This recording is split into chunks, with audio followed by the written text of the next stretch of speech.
كما أرسلنا فيكم رسولا منكم يتلو عليكم آياتنا ويزكيكم ويعلمكم الكتاب والحكمة ويعلمكم ما لم تكونوا تعلمون.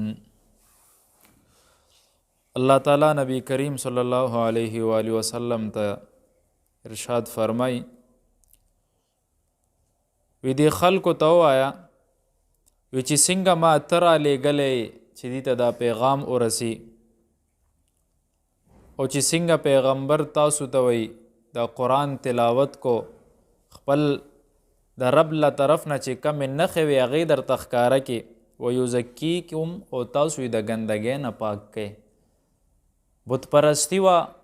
چا به لوریانې وجلې چا به سامن لکل نو دام یو جرم دی یو ګند دی نو د دې نه یې پاک کوي. ویعلمکم الکتاب والحکمه د دې کتاب علم یې درکو درته وښولو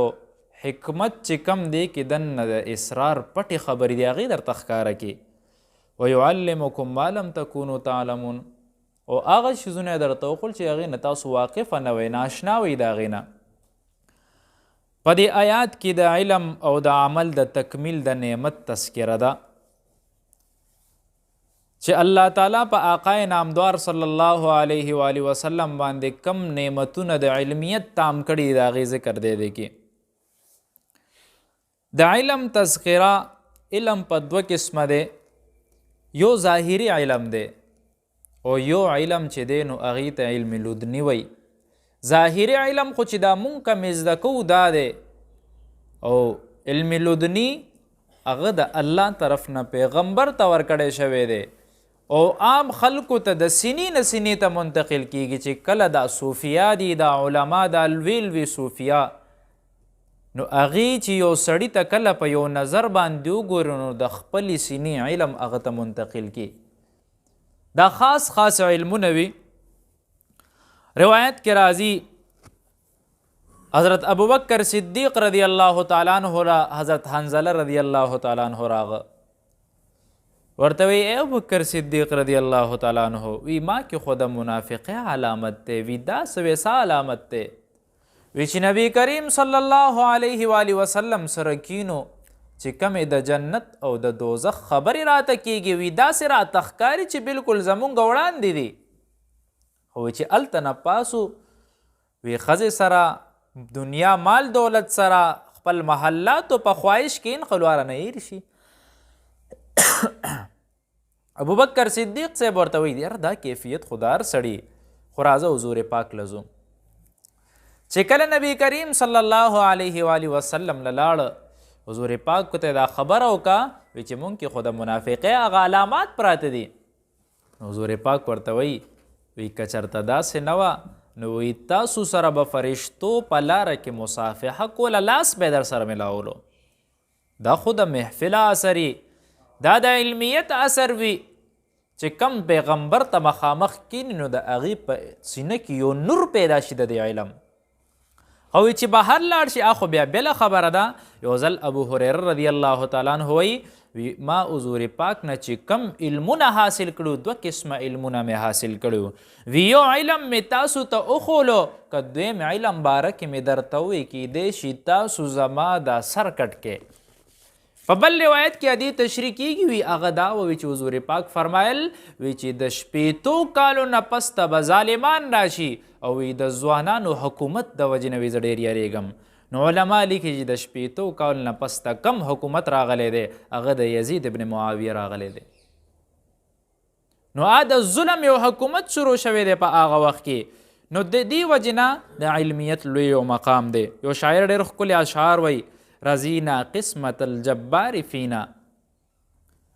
لنا علم وللجهال مال فإن المال يفني عن قریب وإن العلم يبقى لا يزال. وی زه په دې باندې ډېر زیات خوشحاله یم چې الله تعالی ما ته د علمیت نصیب کړی دی. وی کم از کم جاهل خو نه یم.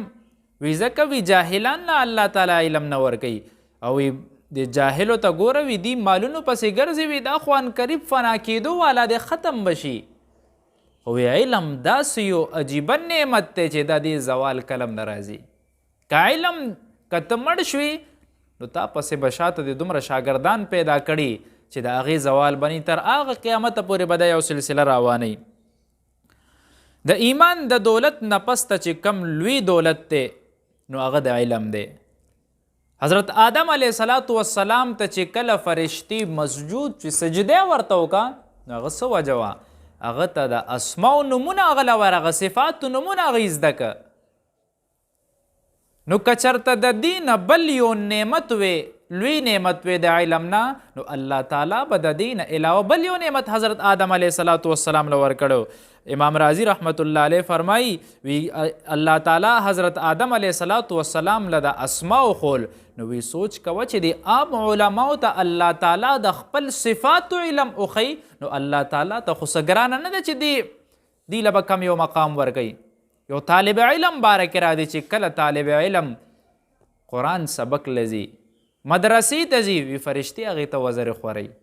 دا د یو اکرام خبره ده، د یو عزت خبره ده. نو الله تعالی به د عالم له څومره لوی اکرام ورکوي چې کله یو عالم الله تعالی پیدا کی نو د هغې خوشبختي یوازې د کور دپاره نه بلکې ټول اهل علاقې دپاره یو خوشبختي چې یاره الله تعالی دا سینه د نور نه ډکه که. دویمه خبره امام رازی رحمت الله علیه لیکي وی چې د آدم علیه السلام الله تعالی د شرافت چې ظاهره کو د علم د وجې نه ظاهر کو چې هغه کې کم یو شرافت نو هغه علم و. علم پکې پروت و نور د فرشتو نه اوچت کو حران کې فرشتو څومره لوی مقام دی. فرشتي ټوله ورځ عبادتونه کوي، خواهشات ورسره نشته، هغې د نور نه پیدا دي. حضرت آدم علیه السلام د خاورې نه پیدا دي خو شرافت چې کله میلو شو نو هغه د څه وجې نه میلو شو؟ هغه محض د علم د وجې نه میلو شو. امام رازی رحمت الله علیه په تفسیر کبیر کې یو واقعه ذکر کوي. هغه وایي یو ځل حضور پاک راغی، حضور پاک کېناستو په یو ځای کې ورسره یو صحابي و. نو هغه صحابي باره کې الله تعالی وحی را نازله کا چې اوس لږ ساعت پسته به د صحابي نه ساوځي وي د آخري وخت دی. نو حضور پاک د صحابي ته وایي چې ستا خو لږ ټیم دی اوس به درنه ساوځي. نو دی وایي یا رسول الله وی داسې یو کار راته وښایه، یو عمل راته وښایه چې عمل قلیل وي او په هغې باندې اجر ډېر زیات کثیر وي. حضور پاک ورته وایي وی د علم زده کړې ته کښېنه په دې وخت کې. نو که دې نه لوی صحابي وایي وی که دې نه لوی څه یو کار حضور پاک به ورته هغه ښولی خو دا علم دومره لوی کار دی، دومره لوی درجه ده دی چې حضور پاک هغه ته وایي یار څه پرېږده وی علم ته کښېنه. وی د ماښام نه پس ته هغه نه څه ووته. نو علم دومره لوی مقام دی. عبدالله ابن عمر رضی الله تعالی عنہ وی یو ځل مونږ په مسجد نبوي کې ناستو، حضور پاک راغی. وی دوه ډلې وې، یو ډله لګیا د ذکر کوي، عبادات کوي، دعاګانې غواړي، او دویمه ډله لګیا ده هغې تعلیم و تعلم کوي. حضور پاک فرمایل وی دا دواړه ډلې د الله تعالی په عبادت کې مشغولې دي خو یو ډله د دویمې نه افضله ده. نو وی راغو حضور پاک په هغه تعلیم و تعلم په مجلس کې کېناسته. وی ځکه وی چې کله یو سړی عبادت کوي وی د هغه اجر خود ته محض ځان له ملاویږي او هغه اجر واده رب سره ده. که رب غواړي اجر به ورکړي، که رب نه غواړي اجر به نه ورکوي. او تعلیم و تعلم داسې دی چې کله دا سړی دا تعلیم حاصلوي نو د سره په دې کې نور خلک هم منسلک دی به دا زده کوي بل کس ته به یې ښیي. نو د دې مرتبه د عبادت نه زیاته ده. دوه قسمه خبرې په دې کې راغی، یو خپل یې زده کړه، یو بل ته خول. نو بیا په دې کې حضور پاک د دې نه پس ته ووایي چې راغو کېناستو ورسره انما بعثت معلما وی زه یو معلم را لېږلی شوی یم. یو بل روایت کې راځي ابو هریره رضی الله تعالی عنه یو ځل بازار ته لاړه او بازار کې دا وایي ای خلکو وی تاسو په بازار کې هلته د حضور پاک میراث تقسیمیږي. وی کم ځای کې دي؟ وی مسجد نبوي کې ناست دي. نو ټولو خلکو بازار ته منډه که، بازار نه مسجد نبوي ته منډه که چې هلته څنګه لاړو؟ وی ابو هریره وی هلته خو څه نه و. وی تاسو څونه کته؟ وی ومې کته. وی څوک قرآن ته ناست دي، وی څوک حلال حرام تمیز پیژني، څوک مسایل زده کوي. نو حضرت ابو هريره رضی الله تعالی عنہ ورته وی وی ظالمانو اے جاهلانو اے خلکو وی تاسو ته پته نشته چې دا د پیغمبر میراث دی وی د پیغمبر میراث مال دولت نه وي د پیغمبر میراث درهم او دنانیر نه وي د پیغمبر میراث علم وي چې هغه تقسیمېدو په هغې کې کینې یو بل روایت کې راځي یو ځل ابو ذر غفاری رضی الله تعالی عنہ ته حضور پاک وفرمیل اے ابو ذر وی که یو سړی سحر وخت کې لاړ شي او هغه په سحر وخت کې د قرآن یو آیات ازده کی وی د سل رکاتو نفلون نه زیات اجر دل رب ورکوي او هغه نفلونه چې کم قبول شوي وي او وی که یو سړی د علم یو باب ازده کی نو وی دله الله تعالی د زر نفلونو ثواب ورکوي. ګوره دا ګوره وړوکې خبرې نه دي په دې کې یو خبره معلومیږي وی هغه داسې وي که چېرته په دې باندې عمل کوي او که نه کوي دا حدیث کې دا ټوکړه شته نو علماو د دې نه دوه تشریحګانې اخیستې دي حیات المسلمین کې حضرت تانوی رحمت الله علیه په دې کې یو درې خبرې ذکر کوي هغه وی که دې پې عمل کوي او که نه کوي اکثریت خلک دا وي مړی په هغه علم باندې څه کوي چې عمل پې نه وي بس داسې علم ما حاصله وه دا خلک اعتراضات کوي که نه نو حضرت تانوی رحمت الله علیه فرمایي هغه وی که چېرته یو مسله دا سړی ازده کی او وی ده ته پیله د دې پته نه وه نو که عمل پې نم کی نو الله تعالی دله یو نعمت ورکو یو مسله یې ورته وښوله. دویمه خبره دا کوي که چېرته ده پې اوس عمل ونه کو په مستقبل کې ده ته د توبې توفیق میلو شو او دا مسله په کار راغه هغه ټیم به پې عمل شروع کړي هغه مسلې ذخیره خو ده سره شته دی که نه. درېیمه خبره عجیبه کوي حضرت تانوی رحمت الله علیه فرمایي وی که چېرته ده ته دې په دې مسله باندې عمل خو نه کوي خو که بل چاته یې وښوله هغه پې عمل شروع کړو د هغې اجر به هم دته میلاویږي. نو زمونږ خلک وایي بڼه مسایل څه زده کې پرېږده بس چې عمل پې نه کې نو روایت کې راځي قلیل العلم حضور پاک فرمایي وی لک شانت علم وی دا افضل دی د کثیر العباده د ډیر زیات عبادت نه لک شانت علم زده کول دا افضل دی. په بل روایت کې راځي طلب العلم فریضة علی کل مسلم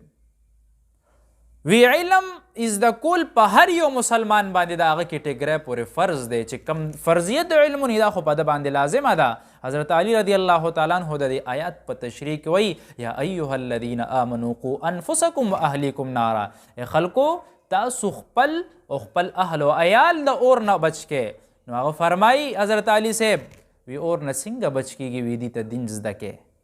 دین ورته وښایې او چې کله دین نه وي نو جهل به بیا ډېر زیات عامي او هغه جهل دا شانتې دی که نن سبا په وخت کې تاسو وګورئ بله ورځ یو واقعه شوې ده په سیالکوټ کې د څه شوې ده د جهل شوې ده یو څو خبرې درته کوم دې ته لږ دماغ کلو کې او د فراز ته ویم چې دی بیا دا خبرې د خلکو ته ورسئ. داسې ده الله تعالی انسان له عقل او فهم ورکړی دی مونږ ټول په پیغمبر باندې الحمدلله قربان یو او مونږ د پیغمبر په ناموس باندې ځانونه قربانو خو بعضې وخت کې د سړي پړه کې یو حسد چا دپاره پروت وي نو هغه ظاهرولی نه شي په یو طریقه باندې ترې نه وکاږي. په دې سړي باندې چې کله دا حمله شوې ده نو ده ته خو په دې باندې څه ملاوېده نه که نه چې ده د پیغمبر د ناموس او یا د هغې حفاظت نه دی کړی یا د هغې بې ادبي کړې ده ګستاخي کړې ده. دوه خبرې به ذهن کې یادې ساتئ. یو خبره خو دا ده چیرې د مونږ د مذهبي طبقې لپاره دا پکار دی چیرې دا شیز د ایثار کې سړی د بې ځایه جذبه نه کوي. د جذبې خپل یو مقام دی شریعت دایره کې اوسېږه ګوره په شریعت کې دا ملاویږي چې حضور پاک د کم سړي د پیغمبر ګستاخي کړی قتل کړی دی بعضې داسې چې معاف کړي هم دي بعضې سړی رانیولی شوی دی د قتل حکم پې جاري شوی دی او هغه معافي غوښتې ده هغه معاف شوی دی. دا درې قسمه خبرې په روایتو کې معلومیږي خو چې دې سړي کم یو دا فیل کړی دی نو یو خدا خبره موږ له زده کول پکار دی چې د دیني طبقې ته مذهبي طبقې ته دا پکار دی چې هغې دې غلو نه کوي چې اسلام په دایره کې یو شي څومره دی په هغې هغه عمره عمل وکړه د هغې نه بره مزه بیا هم خرابېږي. او دویم دا د ګستاخۍ تعریف څه شی دی؟ د ګستاخۍ تعریف په زور ته نه جوړو چې یاره دې سړي دا وایي دا ګستاخي ده نه. د ګستاخۍ تعریف په قانون کې لیکلی کېدل پکار دي، په لا کې لیکلی کېدل پکار دي چې ګستاخي وایي څه ته. لږ وخت کې مخکې که تاسو سوچ کلی جنید جمشید رحمه الله هغه اوس خو شهید شوی دی، هغه د خولې نه څه خبره داسې وتې وه حضرت عایشې رضی الله تعالی عنها باره کې، خو هغه داسې خبره وګوره دا بعضې خبرې سوالونه داسې چې هغې نه ښه مطلب هم اخیستی شي غلط هم ترې اخیستی شي. نو هغه چې کله دا خبره وکړه نو میډیا راونیو، خلکو راونیو، په هغه باندې غزارونه مو شو ویول، هغه بیا د معافۍ اعلان هم وکړو چې زما مطلب دا نه و. دا هغه سړي ته پته لګي چې کم سفید پوش او پاک سړی عزتداره سړی د هغه په عزت باندې داغ لګي. د یو کس باره کې مې اورېده کور له نوی رنګ کړی او په هغې باندې چا سیرت النبي پوسټر یې پې ولګولو، هغه به نه پرېښه په کور د سړي، خپل اختیار دی، خپل کور دی، نه به پرېږدي. هغه یو کس راوشو کول نو هغې لړه که د هغه په ذهن کې خدا نه وه چې زه ګستاخي کوم، هغه ویرنۍ کې پرېوتو، کیس یې پې دایر کو، هغه دی په جیل کې بیا مړ شه، عمر کې سزا پې وخته. داسې واقعات هم شوي دي چې علما یې د دې په کیس کې دننه کړي دي، جنازې د جیلونه راوتې دي چې ته تاریخ وګورې ستا 47% خلک چې کله د ناموس په ګستاخۍ کې ګرفتار شوي دي نو هغه به یا عاشق رسول وي یا به په دین هغې ټول عمر قربان کړی. خو ولې دا خلک ولې کوي؟ دا محض دې دپاره کوي چې یاره زما د فلاني سره په زړه کې حسد پروت دی، دا حسد زه څنګه وکاږم، دا سړی زه څنګه راښکته کم، محض د خپل حسد د وجې نه په هغه باندې دومره لوی مهر وټاپه ولګو، دومره لوی فتوه په هغه باندې زه جاري کم چې یاره دا خو ګستاخ رسول دی، دا خو کافر دی، دا خو دا دی، هغه دی. نه څومره پورې چې معلومات را رسېدلي چې کم دا سریلنکن او په دې کمپني کې منیجر و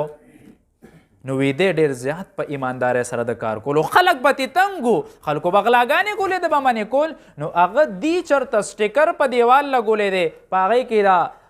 امام حسین رضی الله تعالی عنه، حضرت حسین، حسن رضی ازواج مطهرات، دا ټول نومونه لیکلی شوي، د ورته وی دا لرې کوي. هغه ته خو دا پته نه وه چې دا اوس دا شیز دی هغه په ډسبین کې لړه کړي دي، هغه ته څه پته وه چې دا حل دی. نو دی رانیولې ته ګستاخې، یاره زما کور دی، زه د یو ځای منیجر یم، زه به په یو ځای کې سټیکر پرېږدم، د هر ځای خپل یو ادب دی، دومره محبت دی، کتاب یې راواله په کتاب کې وایه، رب سره دومره عشق ساتي، د قرآن آیاتونو په دیوال لګولو تا ته څه ضرورت دی چې هر ځای کې لګې؟ هلته به یې سړی بې ادبي کوي، تی په قرآن کې آیتونه ووایه، د هغه خپل اختیار ولته چې هغه لرې که نو دا خو د هغه دپاره دا جرم نه دی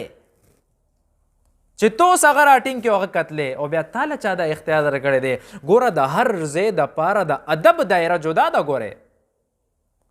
عربو ته چې لاړ شي تاسو وګورئ، موږ خپله تلي یو کتلیم دي، عرب چې کوم ځای کې قرآن مجید ووایي هملته یې په ځمکه کې دې روان شي، هغه ولې ګستاخي قرآن دي څه؟ داسې خلک دی عرب چې قرآن ته ګوري نه چې قرآن اوري جاړي، څنګه فریادونه هغې کوي چې په کمې کرسۍ باندې ناست دي، هغې نه به پاسې هلته به قرآن مجید کیدي، ولې دا ګستاخي قرآن دي څه؟ د هر سړي د ادب دایره جدا ده. ګورئ تاسو کرسچن وګورئ، هغې چې کله بایبل وایي نو هغې پې خپې مږدي، بېودسه هم راخلي، مونږ قرآن بېودسه راخلو نه راخلو، زمونږ ادب دایره جدا ده. نو داسې د غیر مسلمو دپاره حکم جدا دی، د مسلمان دپاره حکم جدا دی. نو څو خبرې مې دا وکولې چې یو خو د مذهبي طبقې باندې دا لازمه ده چې دې خلکو ته دا ووایي چې یاره د جذباتو نه ډېر زیات کار مه اخله، زموږ ملک هغه ټول سټیټس دی د وجې نه خراب دی، ټوله دنیا کې وشرمېده چې مسلمان دا کوي، مسلمان هغه کوي، شرمېږي خو مسلمان ما ورته دا ویلي چې وکړه، بل عالم ورته ویلی دی، حکومت ورته ویلی دی، خو بس اسانه یو طریقه ده وی زه په مذهب باندې عمل کوم د مذهب په لاره باندې نه تیر شوی د مذهب د عباداتو نه نه خبر د معاملاتو نه نه خبر خو بس په دې کې جنت دی چې یو سړی ګستاخي وکړه هلته کې د ګستاخۍ په نوم یې راټینګ کړه ستا ورسره ذاتي بغض دی ووژنه ډایرکټ جنت دی دا په ذهن کې یو عجیبه خبره پرته ده عبادات نشته اسې په نوم باندې عاشق رسول که یو سړی ورته وایي ګیره پرېږده یاره پړه کې مې عشق شته که نه دا ډرامې شروع دي که نه خو هلته عجیبه یو خبره ده دویمه خبره مې چې کوله د ګستاخۍ تعریف څه شی دی د ګستاخۍ تعریف دا دی چې یو سړی هغه کس په دې خبره باندې قایل کړی نه مثلا اوس داسې ده یو خبره ګورې د شرعي یو مسلم درته به کویم اکراه حکم دی یو سړي ټوپک راواغېستو بل سړي ته یې په تندي کېښو چیرې کفري کلمات ویا پیغمبر ته کنځل وکړه العیاذ بالله مسله دا ده نو شریعت درته څه وایي وی خیر دی وی چې زړه دې په ایمان باندې معتمد وي مطمئن وي نو په دې وخت کې که تو کفري کلمات وي ته د اسلام نه خارجېږي شریعت خو دله دومره اجازت درکړی دی اخو در سره دومره ښه کوي خو که تو اوس یو کافر ته راپاسې هغه ته وې ستا د بګوان داسې ستا د ده داسې د هغه د کنځل منزل ورته وکړي نو اب څه کوي اب ستا خدای ته کنځل کوي که نه به کوي ستا پیغمبر ته به کنځل کوي که نه به کوي ولې چې هغه دپاره هغه حق دی تا دپاره دا حق دی حالانکې زمونږ په نسبت باندې هغه باطل دی خو په هغې باندې دی چا راوړو ته دې کلیپ ریکارډ کړي یو څه یاره ده خو ګستاخي کړې ده خدای ګستاخي او د پیغمبر یې کړې ده په هغه باندې حکم جاري کړي نو یار دا کار خو تا وکړو که نه هغه خو نه دی کړی تا دې حتی رسول رب څه وایي وی د دې د باطل چې کم د دې خدایان دی وی دې ته کنځل مه کوه دی به ستا حقیقي رب ته کنځل شروع کړي په هغې کې لوی مجرم دی یو حکم دا دی چې چا دی په دې خبره باندې قایل کړی نه دوی حکم دا دی ګوره څومره چې سزا سخته وي دومره د هغې ثبوت هم ګورې سخت دی مثلا اوس په یو سړي باندې د غلا دعوه ده یاره دې سړي د غلا کړې ده او هغه سړي پسې چې لاړې او دا مال زما دی ما چېرته غلا کړې ده شریعت وی لاس دې مه کټ کوه دې کې شبهه پیدا شوه نو لاس کټ کول وړوکې سزا ده او سر کټ کول ډېره لویه سزا ده ګورې چې په دې کې شبهه پیدا شوه نو ته څنګه دې سړي نه سر کټ کې څنګه دا سړی وجنې یو دا خبره بله خبره دا ده چې یاره د صراحتن دا الفاظ ویلي ګستاخي کړي په هغې کې بله یو خبره نشي کیدی چې د اعلان کړي چې یاره بس العیاذ بالله حضور پاک پسې څه ویلي بدردې ویلي قرآن پسې ویلي په دې کې څه بله یو خبرې گنجایش پکې نه وي هغه صفایي نشي پیش کولی او بل د ده هوش او حواس په ځای باندې لیونی نه وي که چېرته لیونی هم داسې څه جرم وکړي په هغه باندې هم ګرفت نشته دا د ګستاخۍ دپاره شرایط دي خو په دې به عمل څوک کوي ته به پې کې زه به پې کوم نه ستا کار دومره ده چې ته مسله مخې ته کې ځان سره ثبوت ګواهان پیش کړي او ته به لاړ شي اف آی آر به وکړي د پولیس کار دی چې هغې راونیسي پولیس کار هم دا نه دی چې دله سزا ورکړي هغه به جج له بوځي جج پوه شه او رب پوه شه جج پوه شه او پیغمبر پوه شه ته چې دا شانتې عملونه کې دا انتشار پیلاویږي او پیغمبر په باره کې چې کله جج غلطه فیصلو کې ولې دی به مري نه څه ستا ذمه دومره پورې وه دومره پورې ته رسېدې د دې نه پس ته ستا ذمه فارغه ده په تا باندې نور څه جرم نشته نو یقین وکړې چې دا کم عملونه دي راغستې دي د خلکو زه خو یم چې دا ټول دا ټینګ کې دي له سزا ورکړي زیاتې کړی دی د خلکو زمونږ د ملک امیج ټول خراب که زمونږ د ملک هغه ټول هر څه ګډوډ که وګورئ یو خبره درته زه کوم دا حکومت چلول څه داسې اسانه خبر نه ده چې یو سړی په کوټه کې ناست هلته هلته فلانې والوځو بل نه سر نه ته به بین الاقوامي ادارې سره چلې بین الاقوام کې به ګورې چې هلته څه چلیږي ته به مصلحت نه کارلې داسې رشې کولې چې ته په یو کوټه کې ناست پلانې دا چلو که ډنګلې دا چلو که نه هر طرف ته به ستا یو نظر پروتي اسلام کې ګوره دومره سختوالی نشته یو بدو راځي بدو بانډچي هغه راغه مسجد نبوي کې ودرېده او هلته کې موچازې شروع کړي صحابه ورمنډه که قتلولې نه رانیوئ حضور پاک د نیولو نه منې کوي مه نیسه ولې مه نیسه وی پرېږده چې دی مکمل خپل بول وکړي، ځکه چې دا بول منځ کې سارے بیا هم انسان ته تکلیف رسی چې کله بول وکړه نو بیا حضور پاک راوغوښته ورته وی دا مسجد دی، پاک ځای دی، دلته بول مه کوه، ښې په آرام باندې پوه کړو. که مونږ بس وکړو اوهو د مسجد نبوي بې ادبي دې کړې ده، د مسجد نبوي بې ادبي کول د پیغمبر بې ادبي ده، د پیغمبر بې ادبي کول د الله بې ادبي کول، دا به هم چېرته رسول تر اوسه به انا لله شوی مو. خو پیغمبر تعلیم څه وکړو؟ پیغمبر وینا سړی پوه کا که اقرار وکړي چې واقعي دا جرم ما کړی دی، بیا حکومت باندې دا لازم ده چې دله سزا ورکړي. زما او ستا وس دا کار نه دی. نو دا د څه کمې دی؟ اصل کمې د تعلیم او تعلم دی. یقین وجانې چې زمونږ په دې ملک کې تعلیم یافته لږ او جاهلانو شمار نشته، دومره جاهلان خلک دي. دی وایي چې بس موږ خدای په دې وبخي چې یا رسول الله نارې وایه یا نبی الله نارې وایه او لاړ چې سړي نه سر وواهه او ویې سوځه ورته به الله وبخي. د اعمالو سره به دې څه کې؟ رب خو د دې حکم تاته نه دی کړی. تاسو راشي شرعي مسایل وګورئ چې کله د ذمي ستا په دې ملک یو غیر مسلمه ټیکس ورکوي، د هغه څومره پابندیانې دي په مسلمان باندې چې هغه ته به دا نه وی دا به ورته نه وی، ځکه تاله ټیکس درکوي، تا والا امن ورکړی دی. تر دې پورې حکم دی چې کله یو مسلمان سړی یا ښځې ته هم دا اختیار شته، کله دارالحرب ته لاړ شي، کم ځای کې جنګ کیږي، د جنګ میدان ته لاړ شي او هغه وایي د دې یو قلې امن په ما شو، دا ما مؤتمنه که، ما د دې امن واخیستو، دې ته به څوک څه نه وایي، یو قسم هغې ته نږدې نشي ورتلی. الله دومره لوی اتارټي دله درکړې ده او تاسو دلته څه کوئ چې هغه ته ستا د ملک امن ورکړی دی، ته ولې هغه رانیسې؟ ډېر ظلم یې کړی دی. آینده دپاره لږ د عقل نه کار والی، لږ خلک پوه کې په دې خبرو باندې.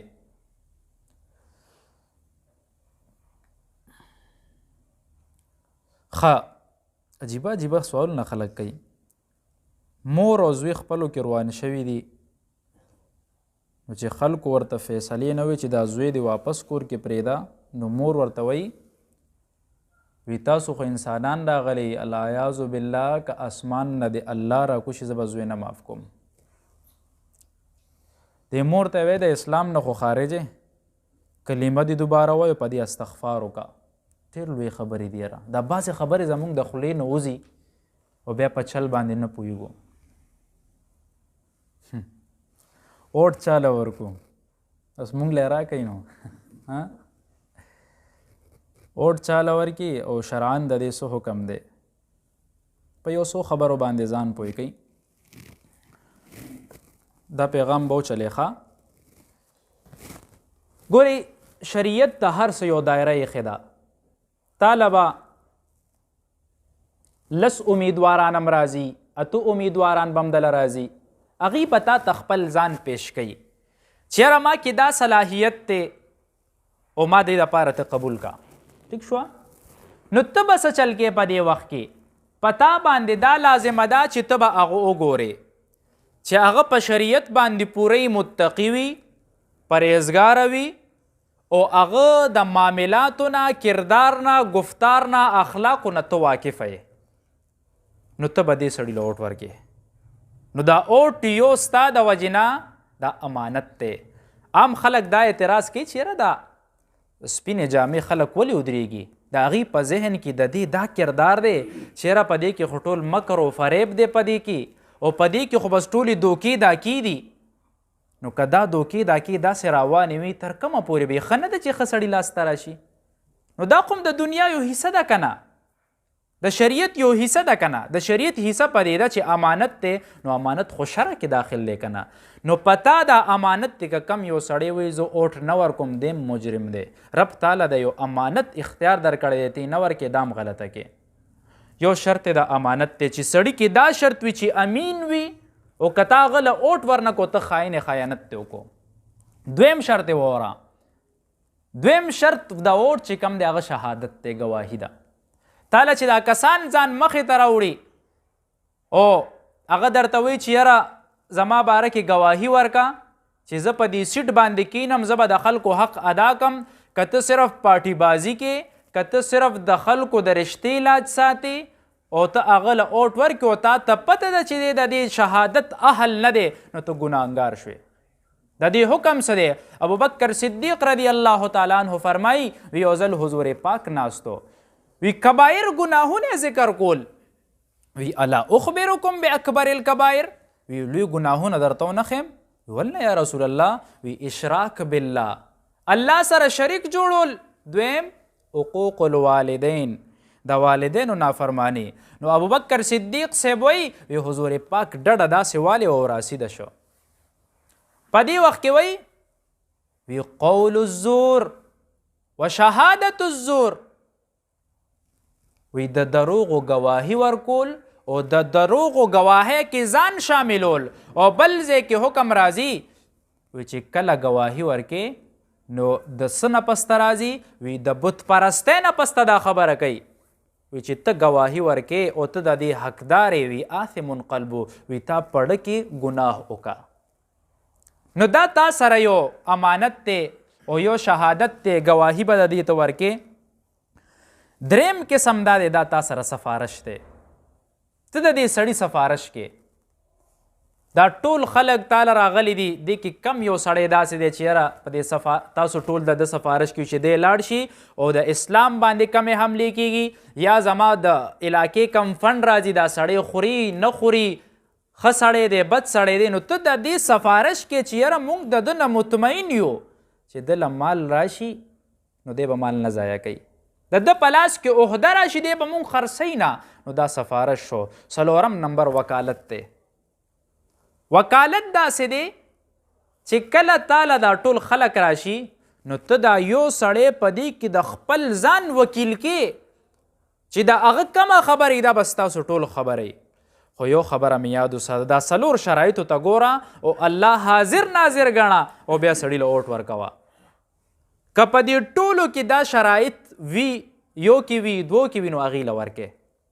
که ټولو کې دا شرایط نه وي قدر دا په دا چې ټول هغه ولاړ دي چې پته یې پکې نه لګي نو بیا هغه کس وګوره چې کم کې دی کې 90% شرایط وي بیا 80% هغه یو کس چې دی هغه له اوټ ورکا